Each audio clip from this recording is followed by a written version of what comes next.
मेरा नाम है श्री दिगंबर पूर्णम गिरी। जब मैंने शास्त्र पढ़ा और उसमें यह आया कि जब महाप्रलय होगी तो 12 सूर्यों का ताप इस पृथ्वी पे गिरेगा जी। और मैंने आंख खोल कर देखा तो एक ही सूर्य दिख रहा है, 11 और नहीं दिख रहे। मैंने उनसे तर्क किया कि 12 ही लिखा है, गलत लिखा है कि 12 सूर्यों का ताप पड़ेगा, एक ही सूर्य 12 कहाँ है? तो उन्होंने कहा बेटा ये सत्य लिखा है। जो वर्तमान में हमारा सूर्य का प्रकाश आ रहा है ये केवल 8% आ रहा है। 92% योजन पृथ्वी पर रुक जा रहा है, जो अल्ट्रावेटिक किरणें जिसको कहते हैं। ओके। यहाँ केवल 8 आ रहा है विटामिन डी को लेकर रेडियम से युक्त होकर। जब योजन पृथ्वी फट जाएगा, टूट जाएगा तो 12 अट्ठे 96 डिग्री जब तापमान आएगा तो 12 सूर्यों का ताप पड़ेगा। ये पूरी पृथ्वी आग का गोला बन जाएगी। नागा का स्वरूप है जी, ये महादेव का स्वरूप है जी, एक बालक का स्वरूप है जी। बालक में क्या चीज नहीं होती है? निर्मल मन जन सो मोई पावा, मोये छल छिद्र कपट नहीं सुहावा।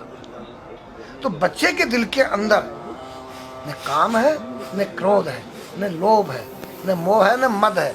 और नंगा किस तेरी गोद में बैठ जाए, नंगा उसकी गोद में बैठ जाए।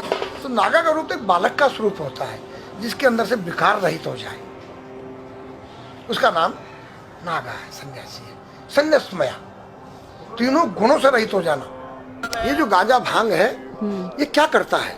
तुम्हारी मनोशक्ति को जो है बुरे कामों से डरा देता है। या तो कोई यूज करके देखे। दारू जो है वो तुम्हारी मनोशक्ति को उत्तेजित करता है, पिछली बातों को याद दिलाता है। दूसरा तुम्हारी जो है भांग गांजा तुम्हारी काम वासना को जो है दबा देता है। तो नारी के नंगे स्वरूप को 5 व्यक्ति देख सकते हैं। मेरे पास एक डिश है और जो चुटिया होती है एंटीना है, जो तुम्हारे जो यहाँ से कुछ तरंगें बाहर को जाती हैं, कुछ अंदर को आती है। 5 कर्मेंद्री, 5 ज्ञानेंद्री, 10 उस रथ के घोड़े हैं और बुद्धि रूपी उसमें लगाम है और ज्ञान रूपी चाबुकर बोलने वाला इसमें स्वयं सारथी कृष्ण है। तो आज हमारी संस्कृति बदली गई। ये आज हमारे लड़के लोग खड़े होकर पेशाब कर रहे हैं। ये हमारी संस्कृति नहीं है। न मुसलमानों की संस्कृति है, न हिंदू की खड़े होकर पेशाब करना। जैसे अगस्त मुनि ने 3 चलू में समुद्र पी दिया। मैंने पूछा महाराज वो मामा जी का कितना बड़ा पेट था? वो पृथ्वी पर रहता था, क्या पृथ्वी से बड़ा था उसका पेट जो सारे समुद्र पी गया? मैंने कहा नहीं बेटा, वो एक साइंस थे, उस काल की वैज्ञानिक थे। उन्होंने ऐसा केमिकल डाल दिया कि पानी के 2 भागों में बढ़ गया, H2O हो गया और वो आकाश में उड़ गया। आज का जो नौजवान है ये साइंसवादी है, ये हमारी भौतिकवादी और जो हमारी धार्मिक आध्यात्मिकवाद को नहीं मानेगा। इसको तुम साइंस के द्वारा अध्यात्मवाद को मनवाएगा तो मानेगा। जैसे मैं सूर्य को जल दे करके मैं हर बीमारी का इलाज कर देता हूँ। बताओ कैसे? कैसे बाबा? सूर्य उदय हो रहा है, ये जैसे सूर्य मान लो इसको जी, और मैं यहाँ खड़ा हूँ तो हम दोनों एक ही डिग्री पर हैं जी, सीधा। इसकी जो किरण आ रही है वो सीधी आएगी। जी, मैंने स्नान किया, जी, मेरा बदन गीला है जी, और मैंने तांबे के लोटे में जल भरा तो तांबा कॉपर है, कॉपर में जब जल भर जाए तो कॉपर वाटर हो गया। राइट। और मैं अपने सिर के ऊपर से गिराया जी, और सूर्य का प्रकाश उसमें विटामिन डी रेडियम को लेकर टकराया जी, तो क्या बनेगा? रेनबो बनेगा, इंद्रधनुष बनेगा, 7 कलर बनेंगे।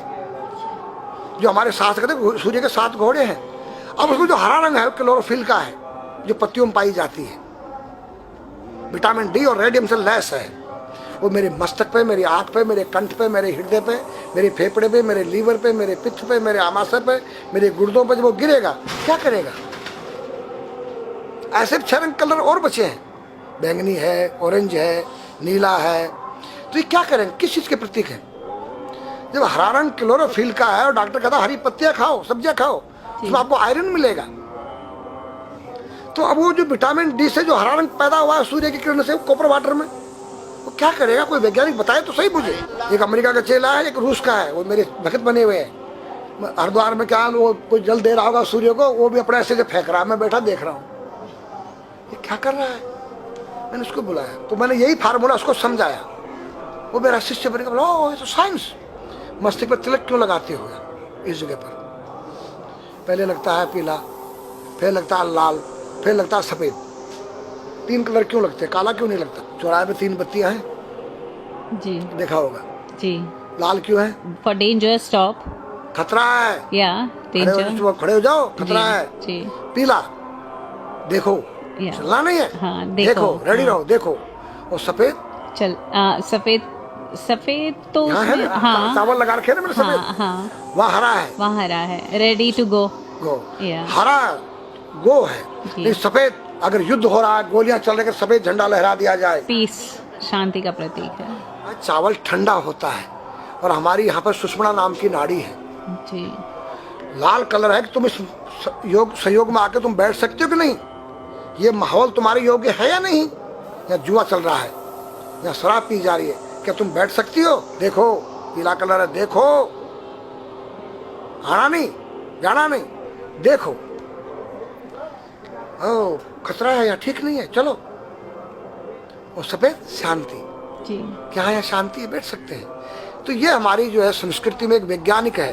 जब हम खाते हैं गैस बनती है, तो बिल्कुल। चावल जब पानी में भीगे बाद ठंडा हो जाता है, और हमारी सुषुम्ना नाड़ी पर जब लग गया है तो उस नाड़ी को ठंडा करने लग गया है। उस नाड़ी से कोई गर्म गैस को ऊपर चढ़ने नहीं देगा। और हमारे शरीर ब्रह्मांड में, हमारे सिर के अंदर कोई ऐसी वायु गैस जाके तुम्हारे सिर को परेशान नहीं कर सकता है। तो मेरे पास जितने हमारे शास्त्र पुराण ग्रंथ हैं, ये साइंस है। मैं साइंस के द्वारा इन वैज्ञानिकों को समझा सकता हूँ और रगड़ा सकता हूँ। कहा जाता है कि नागा बाबा जो हैं वो कुंभ मेले के बाद विलुप्त हो जाते हैं, ऐसा कुछ है क्या? ऐसा नहीं है। जैसे हम गंगोत्री धाम हिमालय में रहते हैं, जी वहाँ मुझे हिमालय पसंद आया। जी क्यों? कि तुम गर्मी से बचने के लिए तुम्हारे रूम में एसी लगी है, जी ठंडा पानी पीने के लिए तुम्हारे पास कृत्रिम जो है फ्रिज लगा है, जी। हवा लेने के लिए तुम्हारे को पंखे या कूलर जो है कृत्रिम लगे हैं। लेकिन भोलेनाथ बाबा ने मेरे लिए नेचुरल एसी लगा रखी है, और नेचुरल फ्रिज लगाया है, नेचुरल पंखे लगे हैं। तो जब मैंने सब कुछ त्याग दिया, छाती में तो मैं कुछ लेके नहीं जा सकता हूँ। चाहे मेरे पास अरबों खरबों रुपया हो, जी खाऊंगा मैं उतना ही जितनी मेरी पेट के अंदर भूख है। पढ़ना लिखना ये तो सहज चातुरी, काम धैन मन बस करन गगन चढ़न मुश्किल। काम धैन मतलब अपने वीर्य को कंट्रोल करना, अपने मन को कंट्रोल करना, और अपने प्राण को ब्रह्मांड में यहाँ ले जाना। ये खोपड़ी क्या है? ब्रह्मांड है। उसको कहते हैं समाधि।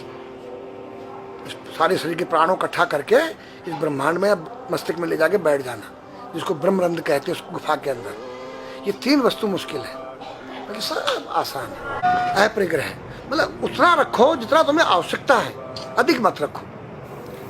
अब तुम अष्टांग योग जो है पतंजलि लगा रहे हो, और व्यापार बिजनेस चालू है, मेरी दूध को ले लो, टूथपेस्ट ले लो। अब मेरा आयुर्वेदिक अंडरवियर आ गया है। मैंने बोला वो कैसा है कि मैंने गंगा जल में जड़ी बूटे के रस में धागे भिगोए थे तब बनाया था। और मेरा दावा है कोई कितना योग कर ले, कोई स्वस्थ नहीं रह सकता है।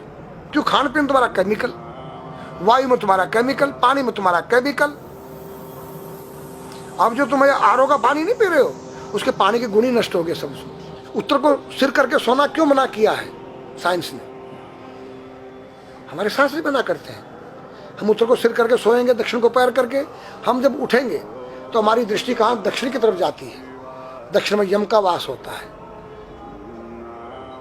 और जब दक्षिण को सिर करके सोएंगे तो हमारा मुंह उत्तर को जाएगा। उत्तर हिमालय है, भगवान शिव का कैलाश है। साइंस कहता है कि पृथ्वी के उत्तर ध्रुव दक्षिण ध्रुव है। पृथ्वी कैसी है पता है? तेरा सिर, सेम तेरा चेहरा 23.5 डिग्री के अंश पर है। ये थोड़ी सी चुटिया नाप लेना अपनी प्रकार लेकर के।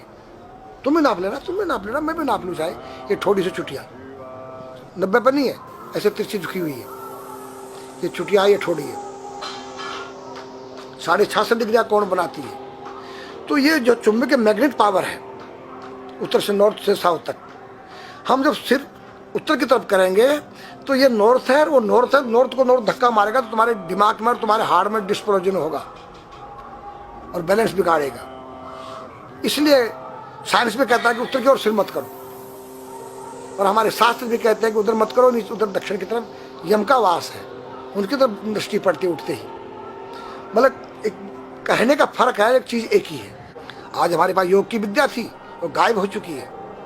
अब तो जो थोड़ा सा कोई एक चूहा था, वो दुकान में गया, उसको एक हल्दी कंकर मिल गया, बोला हम पंसारी हो गया है। हल्दी मिल जाने से पंसारी बन गया। जो पीटी स्कूल में कभी किया होगा आप लोगों ने, पढ़ा होगा स्कूल में, हाँ जी। उसी को योग कह रहे हैं। योग क्या है? भगवान कृष्ण के पास था, उज्जैन गए थे संदीपनी ऋषि के पास सीखने के लिए। एक ही समय में 16,808 रावणों के साथ बात कर रहे हैं, अलग अलग रूप में। योग से अनेक रूप बन सकते हैं। योग हनुमान जी के पास था। जब लंका में घुसे हैं तो मच्छर का रूप बनाया उन्होंने, मत्स्य के समान रूप धर कपि, मच्छर के समान। जब सीता के पास गए छोटे से बनकर तो पूछा क्या तेरे जैसे ही है सब? कि हाँ। फिर तो श्रीलंका पे विजय पाना असंभव है। तो हनुमान ने पहाड़ का जैसा रूप दिखाया, हिमालय जैसा। सर्जविन करना, अपने प्राण को निकाल के मुर्दे में डाल देना, उसको प्रकाया प्रवेश कहते हैं, जो आज है ही नहीं, लुप्त हो गई। जो जानता है किसी को बताता नहीं है। अगर उसका कोई शिष्य है उसको बताना चाहो, उसको जिज्ञासा नहीं उस शिष्य को सीखने के लिए।